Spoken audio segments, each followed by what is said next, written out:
Headlines Urdu को पेश कर रहे हैं पेट सफा आयुर्वेदिक चूरन। पेट सफा, हर रोग दफा। एक ही जगह।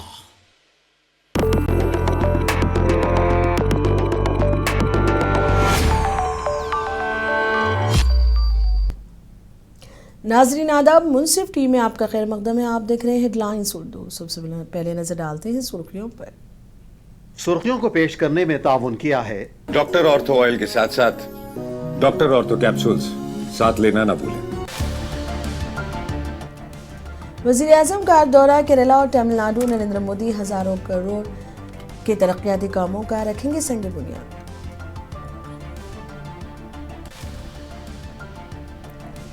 काबीना ने जल जीवन मिशन को दिसंबर 2028 तक बढ़ाने को दी मंजूरी। वजीर आजम मोदी की सदारत में मरकजी काबीना ने दीगर कई अहम फैसलों को भी दिखाई हरी झंडी।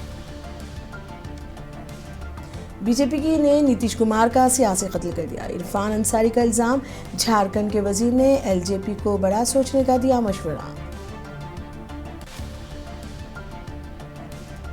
हजरत अली के यौम शहादत पर लखनऊ में जुलूस का एहतमाम। हजारों शिया अकीदतमंदों की शिरकत। सिक्योरिटी के सख्त इंतजाम।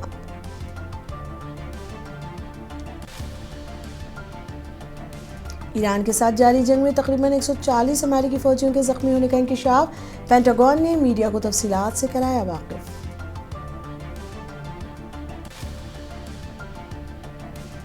आबनाए हरमुज के रास्ते तेल और सामान की तरसील रोकने के खिलाफ ईरान को अमेरिका का इंतबाह। व्हाइट हाउस ने 20 गुना ज्यादा ताकतवर जवाब की दी वार्निंग। अब खबरें तफसील से। वज़ीर आज़म नरेंद्र मोदी आज केरला और तमिलनाडु का दौरा करेंगे और 16,450 करोड़ रुपए के तरक्याती प्रोजेक्टों का इफ्तिताह और संग बुनियाद रखेंगे।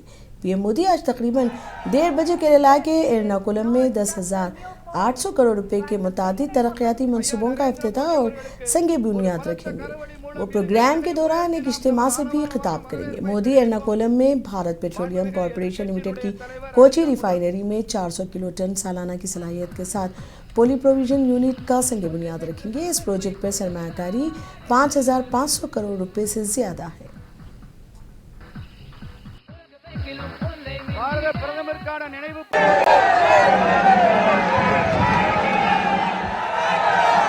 This is not just a new port, but the beginning of काबीना ने जल जीवन मिशन को दिसंबर 2028 तक बढ़ाने की मंजूरी दे दी।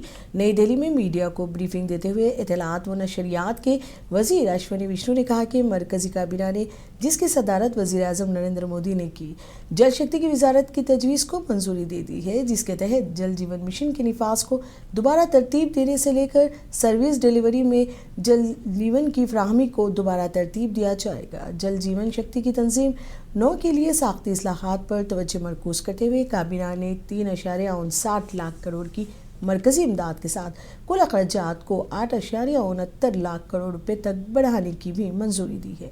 अश्विनी विष्णु ने कहा कि यह पीने के पानी की फ्राहमी के मुकम्मल निज़ाम को मनबा से नल तक डिजिटल तौर पर नक्शा बनाएगा।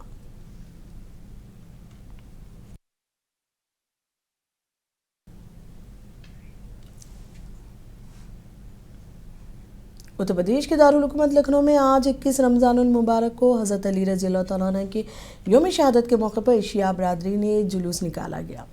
इस मौके पर पुराने शहर के मुख्तलिफ इमाम बारों से ताबूत गुलेम और इल्म के जुलूस बरामद हुए। ये जुलूस एजाज़ और मातम के साथ रिवायती रास्तों से होते हुए पुराने लखनऊ के मुख्तलिफ इमाम बारों से होते हुए गुजरेगा, जबकि मरकज़ी एजादारी और जुलूस अब्बास रुस्तुम नगर और दिगर अहम इमाम बारों में होते हैं। इस मौके पर हज़ारों शिया अक़ीदतमंद मौजूद थे।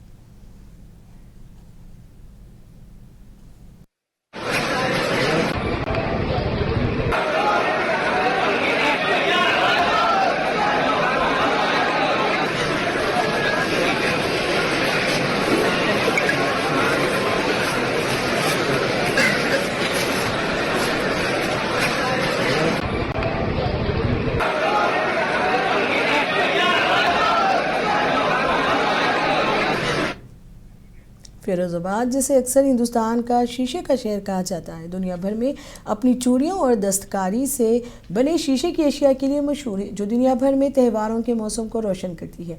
शहर के नाजुक शीशे के जेवरात, मोमबत्ती के स्टैंड्स और आराइशी टुकड़ों की खास तौर पर मगरबी मार्केटों में ज़्यादा मांग है। ताहम ईरान और इसराइली और अमेरिका के दरमियान जारी तनाज़ा फिरोजाबाद के शीशे और चूड़ियों की सनत को मुतासिर करने लगा है। सनतकारों ने कहा कि रिगिसफाइड माइट कुदरती गैस की फराहमी में हालिया हुकूमती कटौतियाँ तशवीश का बाइस है। उन्होंने कहा कि इससे सनत को बढ़ते हुए खर्चात से निपटने के लिए जदोजहद करना पड़ सकता है। मुकाबिल सनतकारों ने कहा कि खलीजी खित्ते से जहाज़रानी के रास्तों में रुकावटें भी गैर यकीनी सूरत हाल में इजाफा कर रही हैं।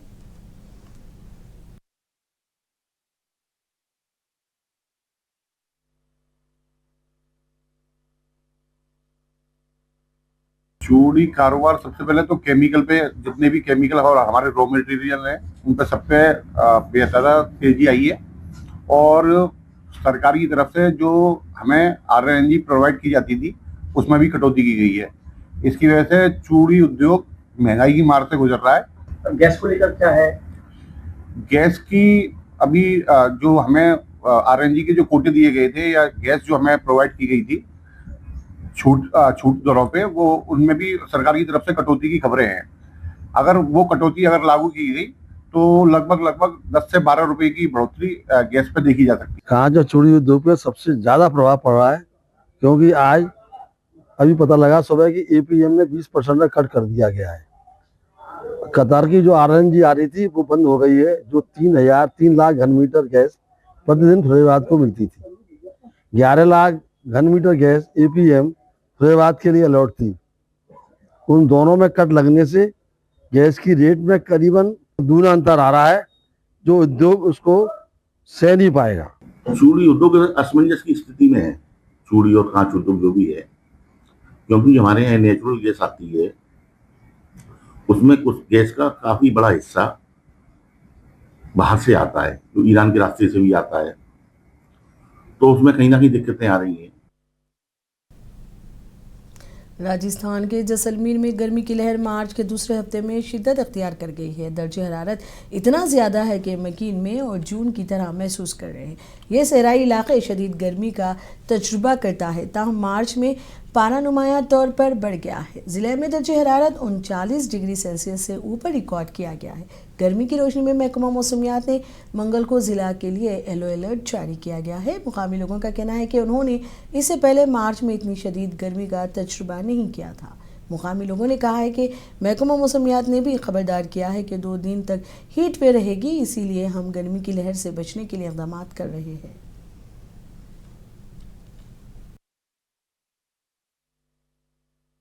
यहाँ तो हालत खराब हो रही है और भयंकर गर्मी पड़ रही है और लू भी चल रही है। आज तो 2 दिन मौसम विभाग की चेतावनी भी है कि लू चलेगी, इसलिए लू से बचने का और उसका उपाय कर रहे हैं और छाया ढूंढते हैं, छाया में घूम रहे हैं इधर उधर। मार्च में इस तरीके से गर्मी बढ़ी है, क्योंकि अप्रैल और मई में ऐसी गर्मी देखने को मिलती थी। नहीं, पहले कभी भी ऐसी गर्मी मार्च में नहीं पड़ी है। होली तक तो सर्दी रहती थी, अभी होली के बाद में सर्दी, मतलब ये बासोड़ा होता था, उसके बाद में गर्मी बढ़ती थी। काफी दिनचर्या में फर्क पड़ा है, जो है अभी वर्तमान में गर्मी का दौर शुरू होने के कारण आज थोड़ा हीट वेव भी है, इसलिए लू से बचते हुए काफ़ी लोग जो है छाया की तलाश में और जो है लिक्विड के ऊपर थोड़ा जोर रख रहे हैं। अगर इसी प्रकार से गर्मी का आगाज अगर ये है तो हो सकता है कि आने वाले दिनों में और तेज़ जो है लू के।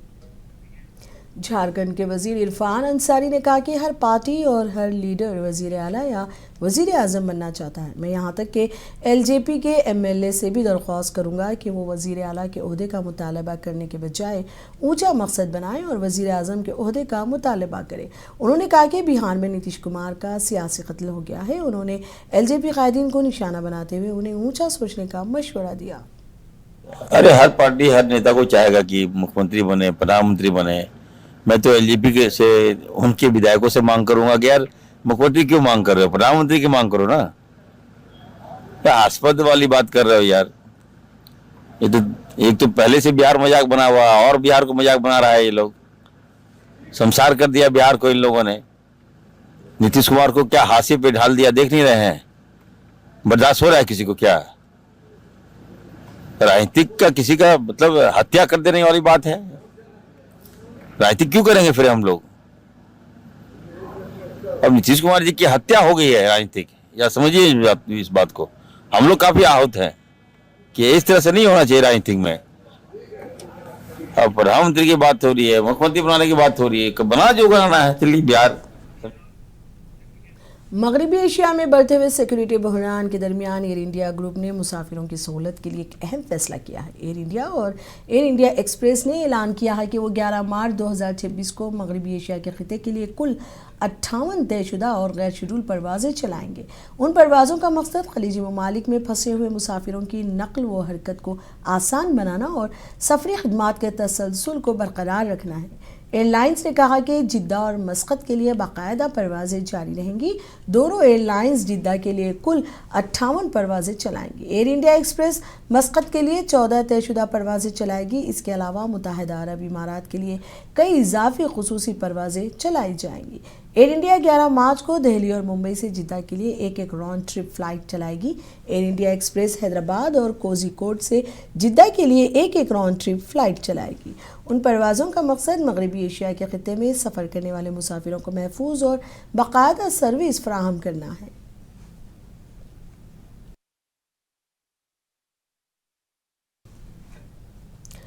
दिल्ली हाई कोर्ट ने वकील जय आनंद देहदराई की दरख्वास्त पर मोहतरा का मौक़िफ़ तलब किया है, जिसमें हुनर नामी पालतू रोड विलर की मुश्तरका तहवील के लिए टीएमसी की एमपी के मुकदमे को मुस्तरद करने का मुतालबा किया गया। जस्टिस मनोज कुमार ओहरी ने जिला अदालत के हुक्म के खिलाफ देहदराई की नज़रसानी की दरख्वास्त पर नोटिस जारी किया, जिसने इस मामले पर उनकी अर्जी को मुस्तरद कर दिया, लेकिन इस मरहले पर कार्रवाई पर रोक लगाने से इनकार कर दिया। मोहतरा के साबिक पार्टनर देहदराई ने कहा कि इसका मुकदमा कानून के जरिए रोका गया है और उन्होंने जिला अदालत की कार्रवाई पर रोक लगाने की दरख्वास्त की।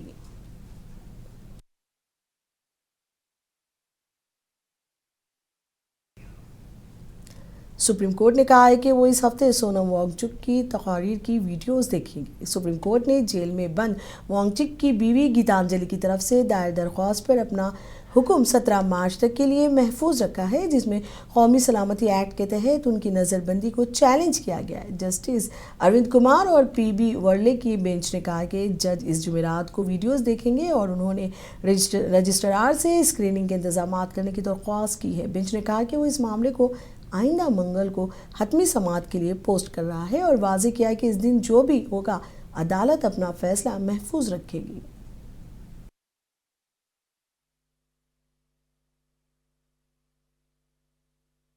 So the matter has been adjourned to next Tuesday, and I really hope that will be the last day when it will be reserved for orders.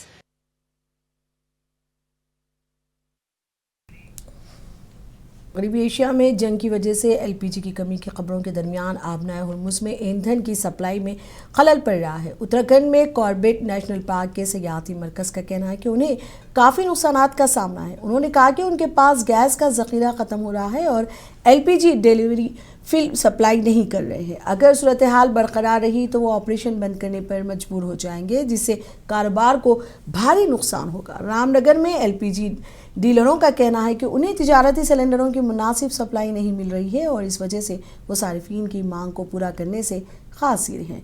Bhopal को भी इसी तरह का मसला दरपेश है। होटलों और एलपीजी डीलर्स के साथ एक मीटिंग में रियासती हुकाम ने आइंदा 2 से 3 दिनों के लिए तिजारती सारिफीन को एलपीजी सिलेंडर की सप्लाई रोकने का हुक्म दिया है।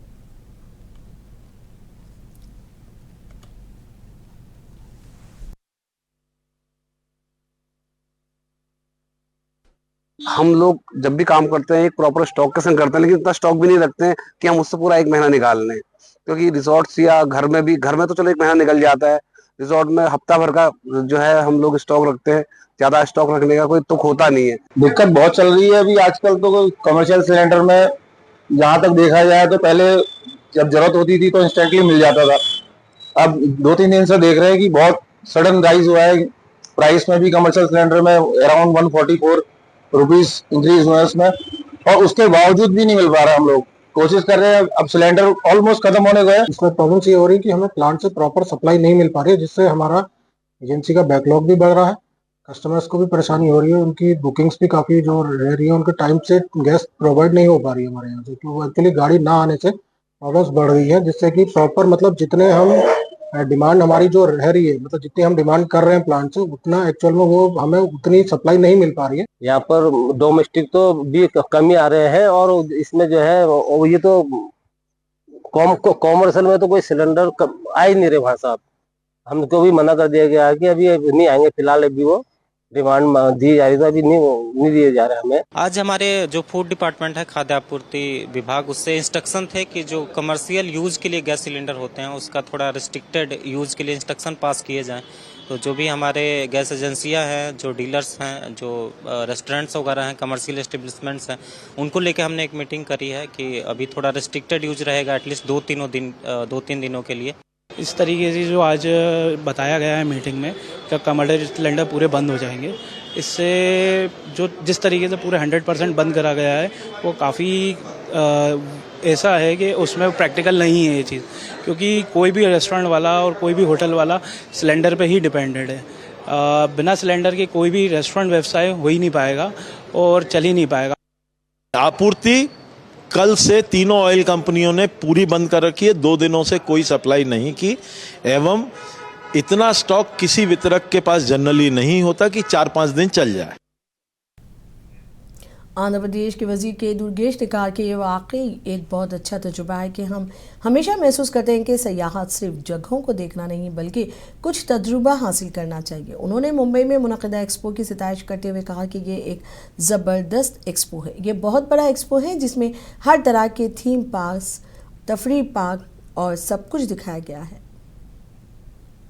A great experience that we always feel that tourism should not be just seeing the places but to get some experience.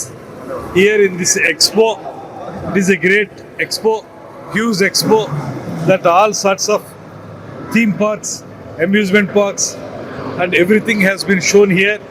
And not only that one, our Indian people have manufactured the material for theme parks and amusement parks. There is a great achievement, and ultimately what I feel is that this would give inspiration to the youngsters who want to come into this industry. They can take up as well as a MSME or as a large scale industry. They can come into this field, and this would give more and more information about what sort of activities can be taken up and how to manufacture the material also. All these things would be explained by all the stalls here, and it's a very huge expo also. And I congratulate all the people who are involved in this one and who are organizing this in a very अक़वाम मुत्तहिदा में Iran के सफ़ीर अमीर सईद एरवानी ने इतला दी है कि अमेरिकी और Israeli हमलों में अब तक कम से कम 1332 ईरानी शहरी मारे गए हैं। एरवानी ने कहा कि इन हमलों में हज़ारों अफराद ज़ख्मी हुए हैं। उन्होंने कहा कि अभी तक 180 से ज़्यादा बच्चे हलाक और 20 से ज़्यादा स्कूलों को नुकसान पहुँचा है। उन्होंने अमेरिका और इसराइल पर जानबूझकर शहरी इंफ्रास्ट्रक्चर को निशाना बनाने का इल्ज़ाम लगाया, जिसमें 13 सेहत की सहूलियात और रिहायशी इलाके भी शामिल हैं। These horrific crimes have resulted in the martyrdom of more than 1,300 civilians. They have also destroyed 9,669 civilian sites, including 7,943 residential homes, 1,617 commercial and service centers, 32 medical and pharmaceutical facilities, 65 schools and educational institutions, 13 Red Cross buildings, and several energy supply facilities. These figures continue to rise every day as the United States and Israel carry out continuous military attacks and war crimes across cities. मगरबी Asia में बढ़ती हुई कशीदगी के दरमियान America ने Iran को सख्त warning दी है। व्हाइट हाउस ने कहा है कि अगर ईरान ने आबनाए हुर्मुज के रास्ते तेल और सामान की तरसील को रोकने की कोशिश की तो इसे बड़े पैमाने पर फौजी कार्रवाई का सामना करना पड़ेगा। अमेरिका ने कहा कि मौजूदा अमेरिकी सदर डोनाल्ड ट्रंप ने वाज़ेह कर दिया है कि इस अहम समंदरी रास्ते को बंद नहीं होने दिया जाएगा। व्हाइट हाउस की प्रेस सेक्रेटरी कैरोलिन ने मीडिया पर ब्रीफिंग में बताया कि अमेरिकी बहरिये ने अभी तक आबनाए हुर्मुज से गुजरने वाले किसी ऑयल टैंकर्स या बहरी जहाज़ को एस्कॉर्ट नहीं किया है।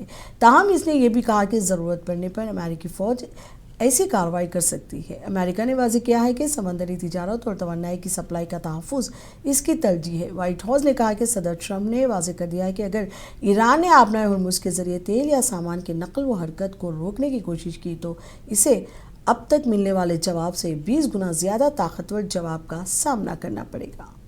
As for the oil, President Trump fully expected the rogue Iranian regime to try and disrupt the global markets. That's why President Trump and his energy team have been planning for this long before the strike and have moved quickly to address these temporary disruptions. Thus far, the Trump administration has offered political risk insurance to tankers operating in the Gulf. The Treasury temporarily waived certain oil-related sanctions, and the Commander-in-Chief has offered the U.S. Navy to escort tankers when necessary.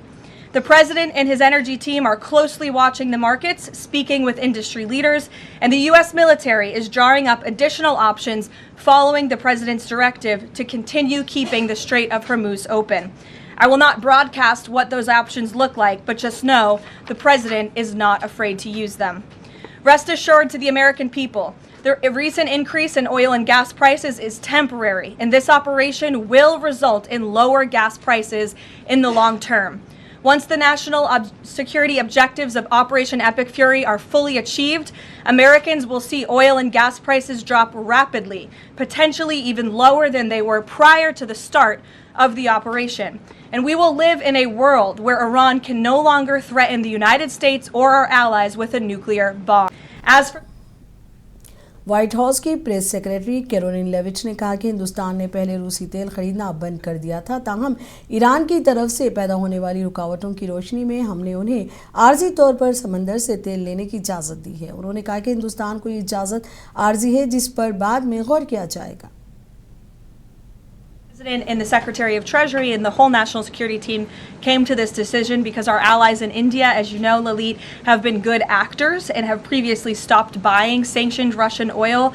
So as we work to appease this temporary gap of oil supply around the world because of the Iranians, we have temporarily permitted them to accept that Russian oil. And this Russian oil was already at sea. It was already out on the water. So this short-term measure, we don't believe it will provide significant financial benefit to the Russian government at the मगरबी Asia में जारी जंग के दरमियान आबनाए हुर्मुज पर कशीदगी बढ़ गई है। अमेरिका सदर डोनाल्ड ट्रंप ने ईरान को सख्त इंतबा जारी करते हुए कहा है कि अगर इसने उस अहम समंदरी रास्ते से बारूदी सुरंगें बिछाई तो इसे इससे पहले की तरह फौजी जवाब का सामना करना पड़ेगा। ट्रंप ने वाज़ेह तौर पर कहा कि अमेरिका आलमी तवन्नाई की सप्लाई और समंदरी तिजारत में रुकावट पैदा नहीं होने देगा। ट्रंप ने अपने सोशल मीडिया प्लेटफॉर्म पर एक पैगाम जारी किया जिसमें कहा गया कि अमेरिका को भी अभी तक ठोस इत्तला नहीं मिली कि ईरान ने आबनाए हुर्मुज में बारूदी सुरंगें बिछा रखी हैं, लेकिन अगर इनके पास है तो उन्हें फौरी तौर पर हटा दिया जाए। ट्रंप ने कहा कि अगर ईरान बारूदी सुरंगें हटाता है तो ये दुरुस्त सिमत में एक बड़ा कदम होगा। ट्रंप ने मजीद कहा कि अगर ईरान ने आबनाए हुर्मुज में बारूदी सुरंगें बिछा दी और उन्हें फौरी तौर पर हटाया नहीं तो इससे संगीन फौजी नताइज होंगे। उन्होंने कहा कि अमेरिकी फ़ौज आबनाए हुर्मुज में कानकुनी की कोशिश करने वाली किसी भी कश्ती या जहाज़ को तबाह कर देगी।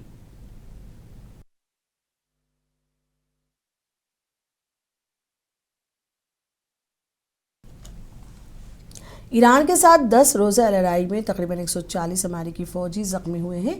अमेरिकी फ़ौज के हेडक्वार्टर पेंटागन ने ये मालूमात फराहम की है। पेंटागन के तर्जुमान शान पार्नेल ने ईमेल किए गए बयान में कहा कि उनमें से ज़्यादातर ज़ख्मी मामूली थे और 108 सर्विस मेंबरान पहले ही ड्यूटी पर वापस आ चुके हैं। उन्होंने मज़ीद कहा कि 8 अमरीकी सर्विस मेंबरान फ़िलहाल शदीद ज़ख्मी हैं। ये नया इदाद-ओ-शुमार ईरान की तरफ से जवाबी रॉकेट और ड्रोन हमलों के बाद अमेरिकी फ़ौजियों के ज़ख्मों के वसी असरात की पहली झलक फराहम करता है, जिसमें कुवैत और सऊदी अरब में 7 फौजियों की जानें भी गई।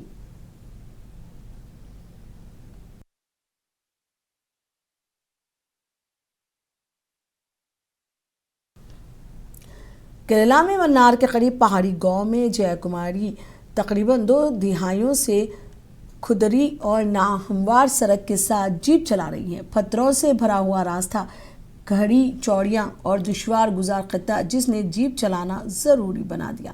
लेकिन जय कुमारी की कहानी का सिर्फ एक हिस्सा है। वो एक कराटे इंस्ट्रक्टर भी हैं और अपने एतमाद और अज़म के लिए इलाके में जानी जाती हैं। अपने छोटे भाई की इंतकाल के बाद ज़िंदगी ने एक गैर मुतवक्के मोड़ लिया, जो एक मुकामी केबल टेलीविज़न सर्विस चलाता था। जया कुमारी कारोबार संभालने और अपना काम जारी रखने के लिए आगे बढ़ी। आज वो इस इलाके में Kerala vision cable TV network चलाती है, जिसने बहुत से किरदारों में इंटरप्रेन्योर का इजाफा किया है।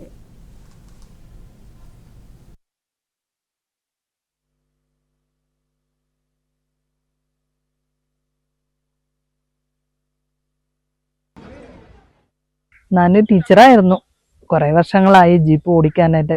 വണ്ടി ഓടിക്കണമെന്ന് ആഗ്രഹം ഉണ്ടായിരുന്നു. പിന്നെ 2006 വണ്ടി ഓടിക്കാൻ പഠിച്ചത്. ഡ്രൈവിംഗ് സ്കൂളിൽ പഠിച്ച് പിന്നെ ഞങ്ങളുടെ ഏരിയയിൽ വീട്ടിൽ പോകാനും വരാനുള്ള സൗകര്യം ജീപ്പിലേ പറ്റത്തുള്ളൂ. അവിടെ ഓഫ് റോഡാണ്. हेडलाइंस उर्दू में अब तक के लिए इतना ही। मुझे दीजिए इजाज़त। आदाब।